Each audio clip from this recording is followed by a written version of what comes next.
Ang Ginoo manaa kaninyo. Manausab kanimo. Pagbasa gikan sa Santos nga Ebanghelyo sumala ni Mateo. Himayaon ikaw o Ginoo. Unya miadto si Jesus sa yuta duol sa lungsod sa Cesarea Filipo ug didto nangutana siya sa iyang mga tinun-an. Sumala sa mga tao, kinsa man ang anak sa tao. Sila mitubag, may nag-ingon nga siya mao si Juan nga magbubunyag, ang uban nag-ingon nga siya mao si Elias, samtang ang uban nag-ingon nga siya mao si Jeremias o laing propeta. Si Jesus nangutana kanila, apan kamo unsa may inyong ikasulti? Kinsa man ako? Og mitubag si Simon Pedro, ikaw mao ang Mesiyas, ang anak sa Dios nga buhi. Giingnan siya ni Jesus, Simon, anak ni Jonas, bulahan ka gayod kay kining maong kamatuuran, wala moabot kanimo gikan sa bisan kinsang tao, kundili gihatag kanimo sa akong amahan nga atua sa langit. Busa, sultihan ko ikaw si Pedro, og ibabaw niining bato, tukuron ko ang akong simbahan, og bisan gani ang kamatayon, dili gayod makabuntog niini. Ihatag ko kanimo ang mga yawi sa gingharian sa langit. Ang imong idili dinhi sa yuta, idili usab didto sa langit. Ang imong itugot dinhi sa yuta, itugot usab didto sa langit. Unya, gipinahan ni Jesus ang iyang mga tinun-an nga dili sila manugilon kang bisan kinsa nga siya mao ang Mesiyas. Ang Ebanghelyo sa Ginoo. Dayon ikaw o Kristo.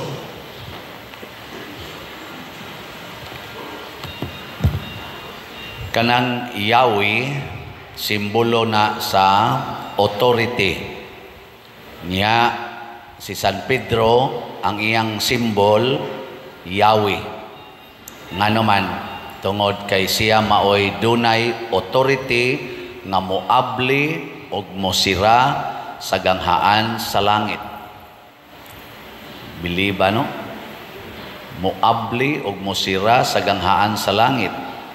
Kinsa may nipiyal niya? Ang Ginoo nga matud pas ikaduhang pagbasa, kinsa bay makatsaysay sa iyang gahom, kinsay makatambag niya, kinsay nakahatag kaniya bisan unsa aron iyang baslan, kinsay siya maoy nagbuhat sa tanang butang og nahimong mao karon ang tanang butang pinaagi kaniya og alang kaniya. Grabe kaayo ang nihatag niyag authority kay mao gyoy author sa tibuok kalibutan, gahom, kinabuhi o sa paman grasya. Kanabitang karon hapit naman ron ang hapit naman ron barangay eleksyon. Mag-filing naman tingali ni sila karong simanaha atong iampo nga maayo lang untang kahimtang. Kanang mudaog ka sa eleksyon, unsa may imong bation inighatag sa kanang gitawag og authority na bang inig oath taking. Unsay bation, malipay o maguol? Ha? So, naminaw mo diya, kana bang inig oath taking ba sa nakadaog ang giproklamar sa komili, unsa may bation, maguol o malipay? O, kana authority na. Niya, kung mudaog ka isip mayor, inig oath taking, maguol, malipay. Hay may mas dakog kalipay, ang kapitan o ang mayor? Pindi. Unya ron, presidente kas Pilipinas, inig-o-taking nimo, malipay o mag-uol? Suna ka na kay authorities Pilipinas? Dako anang grasyaha? Unsa nakagnaa kay authorities langit? Si San Pedro ragay nakadawat ana. Pero dili na exclusive ni San Pedro. Hangtod po na sa pariha ni San Pedro nga mao ang iyang kaubang mga apostoles ug ang tanang mga magtotoo nga miproklamar nga ikaw, Jesus, mao ang Mesiyas, ang anak sa Dios nga buhi. Ang tanan nga mosulti ani og nituo og nituman tagaan dayog authority. Maora ni authority nga wa magkinahanglan og eskwela. Di kasagaran sa ato mga authority kinahanglan magyud kang mo eskwela. Bisan gani kanang managan og kanang mga posisyon sa barangay, ato magyong susihon og naa basad nay grado og way grado moingon mo tamihid man ta usahay. Ayaw bugo kay nastanan. Ay. Nya sunod ay natong tan-aon ang ilang authority naaban na siya kwarta, nay kwarta, naa kana to na pilion kabulahan ta na. Ug wa gani kwarta, wa nay ayo di ta kapangayog bugas ana. Pero ang authorities langit, way grado si San Pedro, pobre, way kwarta, pero maoy hawd sa langit. Hindi ko na be, lingay mong tupad. Ginaganahan pa kang mo eskwela o malangit. Yan na. Naon sa may mo eskwela o malangit. Daghang baya kayrong nag-eskwela panahon sa Jesus na si daghang mga lawyers, daghang mga nagtuon sa balaod, pero wa kaila ni Jesus. Wa kaila. Pagpangutan ng Jesus diri, kinsa man kuno ko sumalas mga tao, nga sige lang taghap-taghap. Ikaw tingali si Juan nga magbubunyag, ikaw si Jeremias, way klaro ba? Pero si San Pedro, klaro kayo, ikaw mao ang anak sa Dios, ang Mesiyas, ang anak sa Dios nga buhi. Pagkaklaro, pasabot, wa na ko'y laing ilhon nga authority sa akong kinabuhi kung dili ikaw, Ginoo. Pero karon kita daghan kay tagiila nga mga authorities. Ang unag yung authority ang atong self. Kinsa ninyo dinhi nga mosugot lag tamparoson unya mo patamparos lang yapos pikas aping taas ang kamot. Tanawa. Di ba mo supak man kana pero pulong ba yan as Ginoo? Authority ba yan as Ginoo? Mao ba yan ay gitugot sa Ginoo? Matud pa ni Jesus, ang imong itugot din isyuta, itugot sa dito sa langit. Natanawa, di ba? Ang gitugot din isyuta, atong supakon. Ang gitugot din isyuta, gitugot sa Ginoo, kung tamparoson imong pikas aping, ipatamparos lang pikas. Kinsa may musugot ana, tasang kamot. Na, ito kayo sa kabuk bata nga gamay, mauragi ni isa dito sa uployo. Kana na lang, authority ni Jesus nga niingon, ibaligya ang tanan nimong katigayunan ug ang halin ihatag ngadtos mga kabos. Kinsay mosugot ni anang maong authority. Wa gyapon. Sa may sunod pa gyud. Niingon si Jesus, pasaylua ang nakasa nimo kapituan kapito. Kinsay mosugot anang umawong authority. Nay ni isang usa. Way klaro, tulo ka buok. Tulo. Kanang authority ni Jesus nga niingon, kung kamo magpahulam, ayaw na mo paningil og bayad, taas ang kamot. Wa gyapon. Sastilan. Sige, ato ko nun sa wayag review. Kana yung nakita nato, gitugot ba ni Jesus nga pakuluran ang buhok? Tanawa, di ba daghang any color? Gitugot ba ni Hesus nga kiskisan ang kilay o nya badlisan? Authority ba na nga gihatag ni Hesus? Gitugot ba ni Hesus nga magsige mo inom anang pills aron di manganak? Gitugot ba ni Hesus nga magpalaygit, magpabasiktomi? Nda, hilom lagi mo. Gitugot ba ni Hesus nga mag-abortion? Gitugot ba ni Hesus nga magsige kag panaot anang imong isig katao tungod lang sa politika, tungod lang sa business, tungod sa kahakog? Gitugot ba ni Hesus nga magkabit-kabit, siging kinabitay? Ha? Gitugot? Gitugot ba ni Hesus nga mag-premarital sex ang mga batanon? Way mga kasal, siging tinukhangay? Oh, hilom lagi mo. Ang gitugot ni Hesus kinahanglan atong sundon. Ang gidili ni Hesus pinaagi ni San Pedro ayaw gyud supaka. Di ganita mo buhat sa gipabuhat ni Hesus o gisugo siyang balaod, gitawag nag sin of commission. Aun sana? Sin of omission. Omission kay imong giumit wa nimo buhata ang gisugo. Mubuhat ganitas gidili ni Hesus unsa man na sin of commission. Imong gibuhat ang dili ipabuhat. Commission and omission. Pulos gina sala. Unsa may mahitabo kung mosunod ta ni Hesus? Unsay mahitabo? Tagaan sa tanyag authority. Matod pas unang pagbasa, katungwa mo sunod sa kabubuton sa hari, ningon ang hari palagputon tikas imong gipuy-an sa imong gibarugan. Palagputon tika.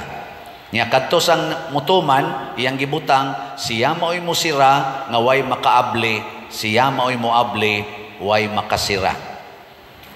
Sa may pasabot ana, doon na kay ligon nga dili gyud matarog bisan unsa ligon nga baruganan way makapalagpot nimo. Tanawa na mga tao nga magsigig sunod sa Ginoo, di ba relax kay na makabuhat ra gid na sila bisan unsay ilang gustong buhaton. Kinsa dinhing asawaha nga makapadayon ra gyud sa imong paghigugmas imong bana bisan pag ang imong bana magbisyo, mangabit, mangulata pagyod, itaas ang kamot. Kada bang mo padayon ra jud kag higugma. Tanawa di ba pulos mo mga buangon, mga asawa. Kada bang makaingon ra jud ka bang makapadayon ra jud ko. Nothing gonna change my love for you. Nga naman, kay mao man na ang gugmas Ginoo usad nato, mao man sad nay atong sundon. Gilud-an iyang naong, gikulata, gilansang sa krus, gibudhian, sige ra man gyapon sa gigugma. Nga naman, ligon man ang akong baruganan, way makapalagpot nako, way makapatarog nako.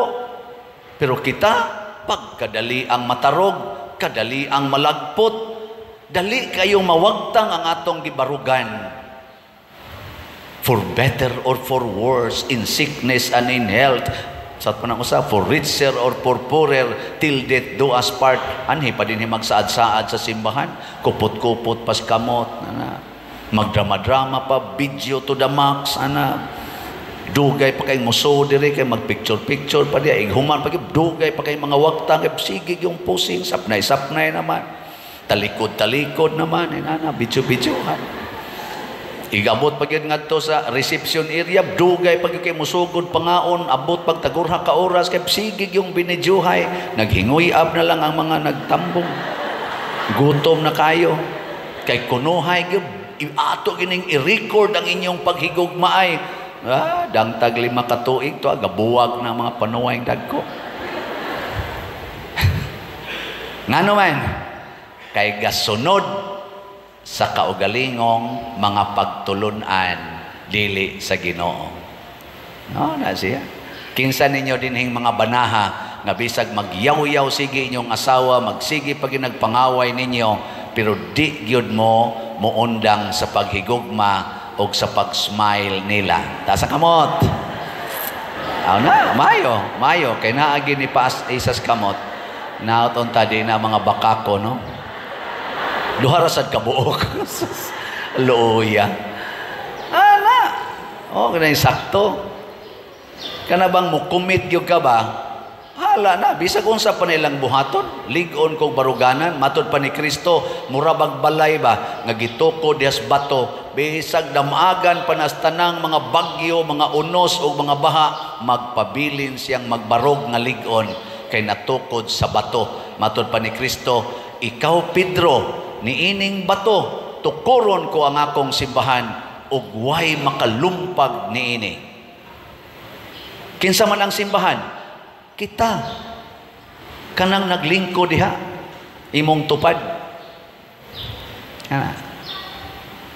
Sige, kanilang niya gamay ra jud kay ning gitugot sa Ginoo, palit mog slot. Kana gamay ra jud kay nastanan. 100 pesos ang atong slot para sa Holy Pads. Haron maka-retreat in taong mga pari.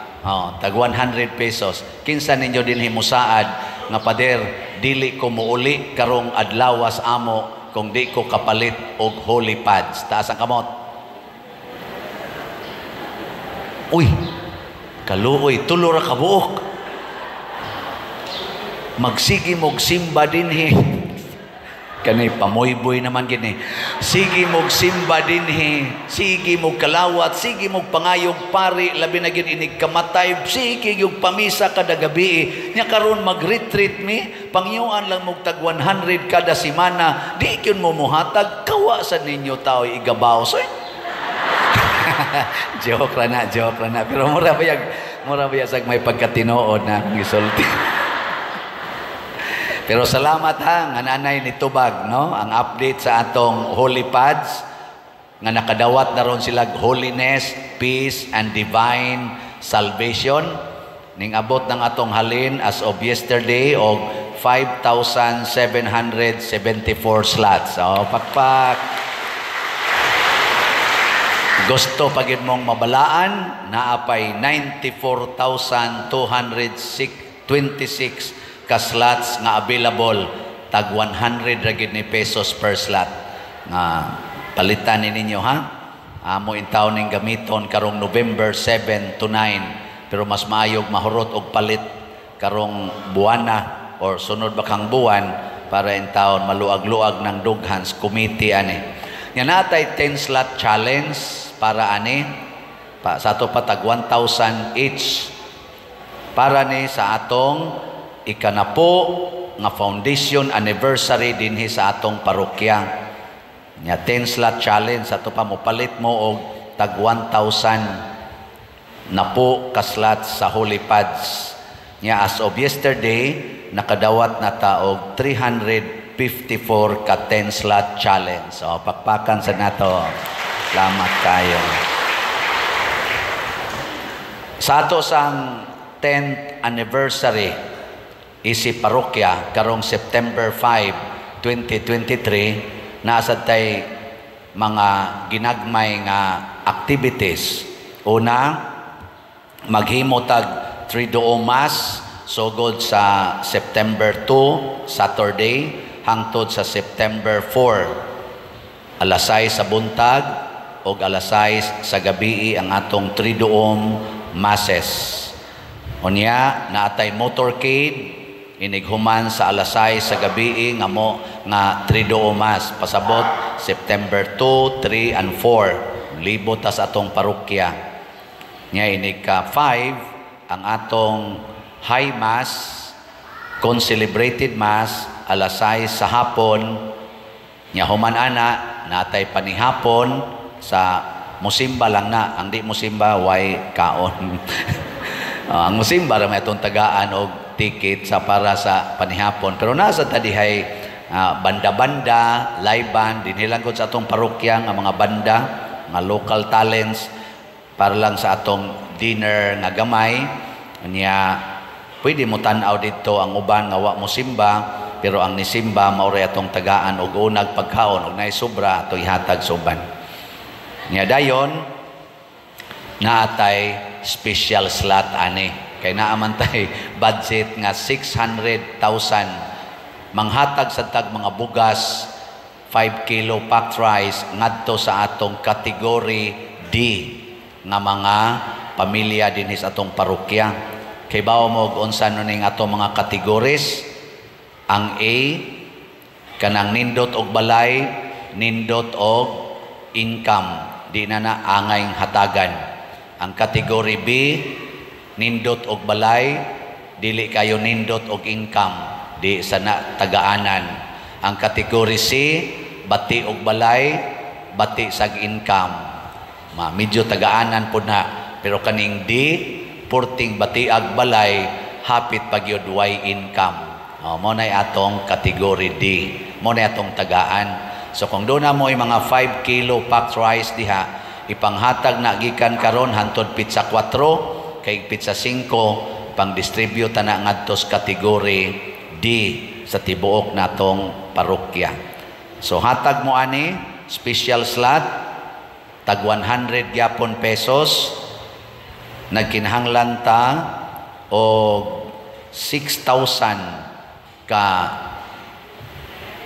100 pesos a special slot niya angan aning maong slot healing, strength and spiritual growth, HSSG, healing, strength and spiritual growth. Nganong mao man ni atong title? Si San Vicente Ferrer nga atong patron, healer. Ang atong parokya nagkahiusa, strength. Nya spiritual growth kay nagtubo ang atong parokya, nag-anam og kadako, nag-anam og kanindot. Mo na naasad mo'y spiritual growth. Luya man kay mo mga nao. So mao ni ang atong special slot. Nganong ato man ang gihimo? Gitugot nis Ginoo. Unsa may gitugot sa Ginoo? Maghigugma ay kita sa mag-usa ka lawas. Usa ka lawas pasabot unsay activity sa usa, activity sa tanan. Nya kay ang atong parokya maghimo man sa anniversary atong apilan. Ang atong kaparian sa Pilipinas maghimo mag-retreat atong apilan. Di tingita makaapil sa retreat, pero kutob sa atong iapil ngadto mahimong koneksyon nato sa mga grasya nga madawat sa tibuok simbahan. Ingon ana ang gitugot ni Hesus, dili nang panag-away, dili nang pagsigig dinautay. Muna iyampo nato ang ato mga politicians karon, labi na kining managan sa posisyon sa barangay, nga dili unta mo magsigig dinautay, di mo magsigig away, dili mo magsigig sinikmatay. Kay inyo nang buhaton, palagputon mo sa Ginoo. Unsa may unang mulagpot, ang imong kalinaw, wa na kay kalinaw. Sunod nga mulagpot, ang imong kalipay, wa na kay kalipay. Ang sunod nga malagpot, ang imong kabalaan, mawagtang. Wa na gani ning tulo, ang imong naong murag patay bisag buhi pa ka. Sa tuy mawa, kalipay, kalinaw o kabalaan, KKK. Lingi ay mong tupad, inanapa kay KKK diha. Kadtong na ay KKK, kalinaw, kalipay o kabalaan, bulahan gyud kay na, manindog ta.